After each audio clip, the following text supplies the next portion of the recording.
Okay, Friday forecast, Turkey Day edition. Happy Thanksgiving, everybody. Sean, let's talk about the Iowa Hawkeyes. This is a team that kind of got back on the winning track. They blew out Illinois.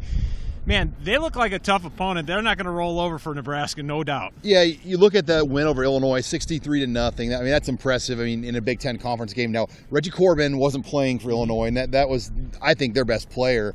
So they had some things go right as far as the matchup, but Iowa took out their frustrations. 3 straight losses and 3 games that I think Iowa felt they should have won all 3. And Illinois just happened to be the victim of that this past week in Champaign. The old wrong place in the wrong time. Yeah, Iowa had lost to Penn State, Purdue, and Northwestern, all by a combined of like 12 points. They should have won all 3 of those games. Absolutely should have won. 2-1 at worst. So, on the flip side, Nebraska coming off perhaps their best performance of the season, an emotional senior day. How challenging will it be for Nebraska to kind of move past that, knowing that the rivalry game is right in front of them? Yeah, I don't know what it is, but there's some sort of just psychological thing with Iowa the last 3 years. And you think about how this series has gone.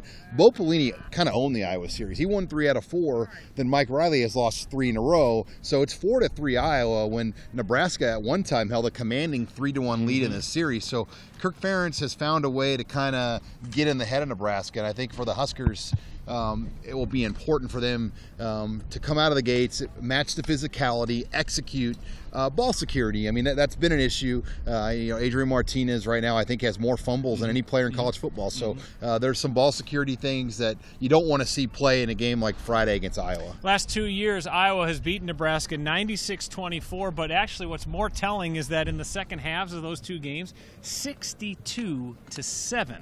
That just tells you something. Mohamed Berry called it a nightmare last year. Well, and the difference, I think, the quarterback play in a lot of those games. I mean, the last time in Iowa City, Tommy Armstrong probably should have been playing, had a torn hamstring. Riker Fife had a broken wrist, and he was still on pain medication. I mean, their quarterback situation going into that game in Iowa City 2 years ago was atrocious. And then last year, I mean, just the whole dynamic of everybody knew Mike Riley was going to get fired. The team just didn't have any fight left in it by that point. You had coaches with 1 foot out the door, essentially. So just the optics of that game a year ago, it was a disaster.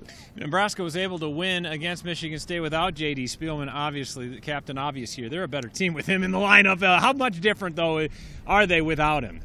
A lot different, especially in a game like this. I mean, hopefully the conditions allow for Scott Frost to bring his full playbook to Iowa City. As we know, last week against Michigan State, Nebraska was running with maybe a tenth of the Scott Frost playbook. They weren't able to really do all the things they want to do.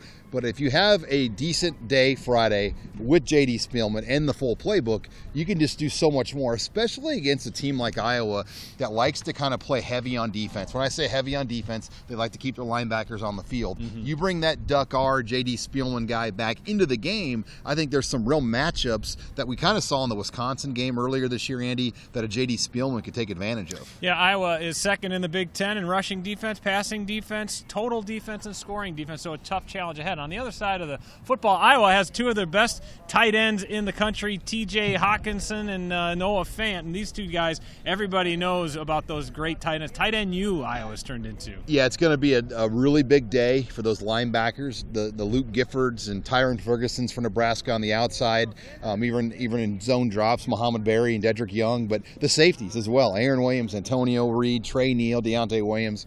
Those tight ends are going to make plays. You've got to limit, though, those big plays down the field, the play actions there. Now, last week, Andy, was the first time all year Iowa's had a running back go for over 100 yards. So that's been one of the real struggles for the Hawkeyes, establishing the run. And they did it last week at Illinois, and you saw a scoring explosion. And finally, how tough is it to be on a short week for Scott Frost? It is and it isn't. I think adrenaline just brings you there, and you can kind of see the light at the end of the tunnel. Hey, here we are. This is it. And then we're done for the year. So I think for the coaches and players, Monday, Tuesday, I'm sure there was that drag to it.